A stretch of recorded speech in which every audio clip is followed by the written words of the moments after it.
Hello बच्चों, तो चलिए इस प्रश्न को पढ़ते हैं। मान ज्ञात कीजिए समाकलन dx बट्टा x गुणा में a प्लस बी एक्स की घात n। तो यहाँ पर देखो ये समाकलन दिया हुआ है और हमें इसका मान ज्ञात करना है। तो प्रश्न में आगे बढ़ने से पहले इस प्रश्न से संबंधित जो मुख्य अवधारणा है उसकी हम चर्चा कर लेते हैं। तो देखो मुख्य अवधारणा देखो क्या हो जाएगी। यहाँ पर हमें समाकलन का एक सूत्र पता होना चाहिए कि जब भी देखो ऐसा लिखा होता है समाकलन dx बट्टा x, इसका जो मान होता है वो क्या होता है, लॉग आधार ई एक्स प्लस में अचर पद सी। ठीक है, ये हमें सूत्र पता होना चाहिए। तो अब देखो इस समाकलन को करते हैं हम, तो एक बार के लिए इसको आई बोल देते हैं। आई बराबर में क्या आ जाएगा, समाकलन dx बट्टा में x गुणा a प्लस में b गुणा में x की घात n। ठीक है, तो अब देखो इसको थोड़ा सरल करके लिखते हैं। समाकलन dx बटा में, यहां पर हम क्या करते हैं, x की घात n को बाहर निकालते हैं उभयनिष्ठ। तो x पहले से मौजूद है बाहर, तो x गुणा में x की घात n क्या बन जाएगा, x की घात n प्लस 1। ठीक है, और यहां हमने उभयनिष्ठ लिया है x की घात n को, तो यहां पर ये बटा में आ जाएगा और प्लस में b बन जाएगा केवल। ठीक है, तो ऐसा करने से क्या होगा, अब यहां पर हम एक प्रतिस्थापन करेंगे। ठीक है, तो माना कि क्या प्रतिस्थापन कर रहे हैं, देखो ये जो a बटा एक्स की घात n आया है इसे एक बार के लिए हम t बोलते हैं। तो अब हम क्या करते हैं, दोनों तरफ x के सापेक्ष अवकलन करते हैं। ठीक है, तो एक बार के लिए इसे देखो सरल करके लिखते हैं। कैसे लिख सकते हैं, a गुणा में x की घात n को ऊपर ले जाएंगे तो x की घात माइनस का n बन जाएगा। ठीक है, बराबर में t, ऐसे लिख सकते हैं इसको। अब हम दोनों तरफ x के सापेक्ष अवकलन करते हैं, तो a तो अचर है तो ये बाहर आ गया। ठीक है, फिर इसका अवकलन कैसे करेंगे, x की घात n का जैसे हम अवकलन करते हैं, क्या आता है अवकलन, एन एक्स गुणा में n माइनस 1, इस तरीके से करते हैं अवकलन।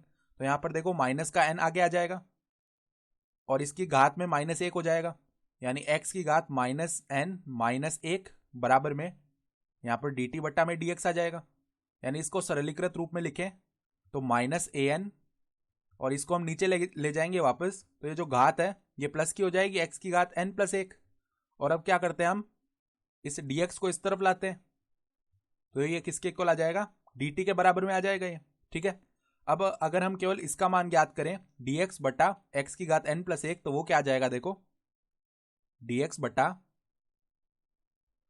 x की घात n प्लस 1। तो इसके लिए हमें क्या करना पड़ेगा, यहां से जो माइनस an है इसको इस तरफ लाएंगे dt के बटा में, तो ये क्या आ जाएगा, माइनस का dt बटा में an। तो अब ये मान उठा करके हम i में रख सकते हैं। तो i बराबर में क्या बनेगा, i बराबर में समाकलन देखो a बटा x की घात n को हमने t बोला है, तो यहां पर बटा में क्या आ जाएगा, t प्लस में b। तो बटा में तो आ जाएगा t प्लस में b। ठीक है, और dx बटा x की घात n प्लस 1 का मान क्या है, माइनस का dt बट्टा में an।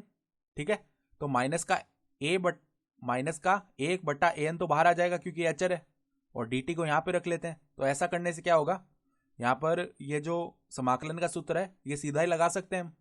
तो क्या बनेगा हमारे पास में, ये बन जाएगा माइनस 1 बटा an log Aadhaar e t plus में b और प्लस में अचर पद c। तो अब क्या करते हैं, हम t का मान रख लेते हैं, तो माइनस का 1 बटा an log Aadhaar e, t का मान क्या है, t का मान हमने क्या माना था, a बटा x की घात n, a बटा x की घात n प्लस में b प्लस में समाकलन का अचर c। और यही हमारे पास में क्या हो जाएगा, इस समाकलन का मान भी आ जाएगा। ठीक है, तो हमारे पास में यानी कि जो प्रश्न था उसका उत्तर क्या आ गया, माइनस 1 बटा an log Aadhaar e, a बटा x की घात n प्लस b प्लस में समाकलन का अचर c। तो आशा करता हूं कि आपको यह प्रश्न समझ में आया होगा। धन्यवाद।